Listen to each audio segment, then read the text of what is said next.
Don't breathe. So Don't Breathe follows the story of Alex and his two friends, or one crush and one asshole, whatever you want to call it. These three friends have grown up in the city of Detroit all their lives, and as a result have led to a life of crime. The specific crime I'm talking about is petty theft. They go into rich houses, or houses where they know some sort of wealth is inside, sell it to a third party, and get some percentage of that cash back. However, they're sick and tired of this petty theft with small returns, and are looking for their big break to finally be done, head off to California, and live happily forever after. They get a tip that a blind man is sitting under $500,000 within his house. Being the sneaky thieves they are, they devise a plot to go in and take the money from him and rob this guy blind.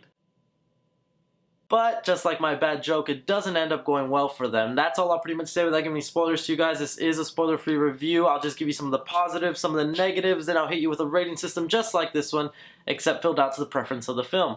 When I first saw the trailers for Don't Breathe, I was very excited. One, because I'm a huge horror fan, and anytime a horror film looks good from the trailers, it's a rare occasion. Because you know, there are so many horror films made each year, and only 5% of those films are actually good or watchable. Another reason being is because they had a clever gimmick that I've never seen done before. And I know in the past I criticized the film Lights Out for overusing their gimmick or not using their gimmick in the right way, but in this film they do it so well, and it's in that 5% of being a good horror film. One of the big positives I can give to Don't Breathe is they use their gimmick to the full extent, and they even stretch it out, getting really creative with it within the film. I knew from watching the trailers one thing that I thought was going to bug me was that there's only a few cast members in the film, so there's not much kill count, and there's only one big gimmick: a blind man who cannot see you, but he can smell and hear you very well. I didn't think they could do all that much with it, but they really stretch the concept out and do a lot of creative things that I didn't even think they could do. Another positive for the film is these characters are actually likable, at least the ones that are supposed to be likable. There's one character in here that you're supposed to not like that is sort of an asshole that I mentioned earlier, but that's just the character written down, so you can't blame the actor for that, because even when he does get in a little bit of trouble, even though you find this guy to be an asshole and you want him dead,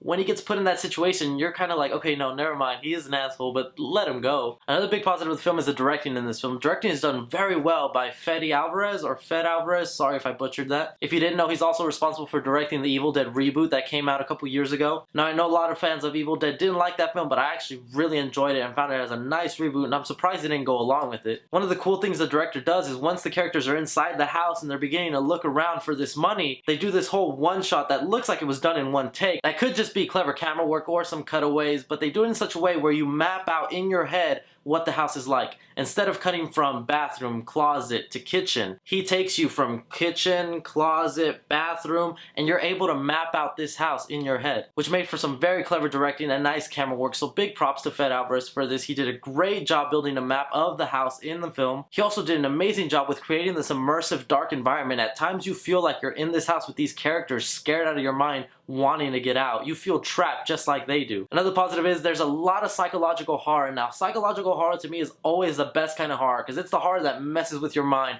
Of course, there's situations where it's scary horror. There's not a lot of jump scares, but when there are, they're done well and they're not overdone. They're not fake out scares like sometimes happen in horror movies today. There's gonna be moments where you cringe, where you're in fear, where you hope these characters just make it out. All in all, it's a real great time. I highly recommend it for horror fans.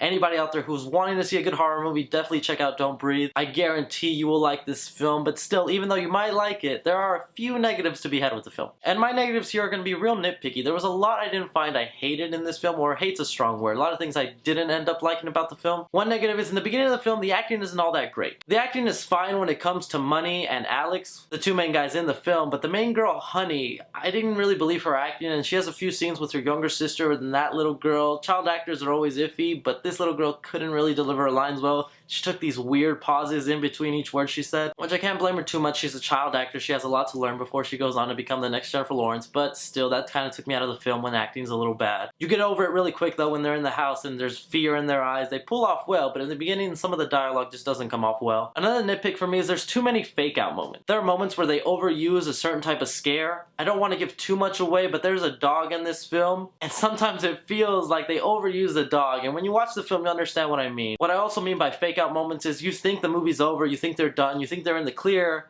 and then something happens and you're like, oh god, they're still in this. And then you think it's done, it's over, and you're like, oh, I guess they're still in it. And then you think it's done, it's over, And no, they're still in it. Which, I mean, could be kind of clever that they kept me interested every time they faked me out, but still, it's kind of tiring when you think, okay, it's over, right? It's finally over, and no, okay, they're still going. That's just a few of the nitpicks I had with the film. Really nothing to detract from the film. I know when this comes out on Blu-ray, I definitely want to get it and add it to my horror collection. I could definitely see this being one of the top horror films of the year, so I highly recommend Don't Breathe. It has a few little negatives, but nothing that'll deter your entertainment of the film. If there's anything you agree with me on, anything you disagree with me on, please let me know down below. If you got to see Don't Breathe, tell me what you thought about the film. What did you like? What you didn't like? I'm always interested to see what people think of these horror films. But as always, guys, I'm Chris, and I leave you with the 3C Film Review.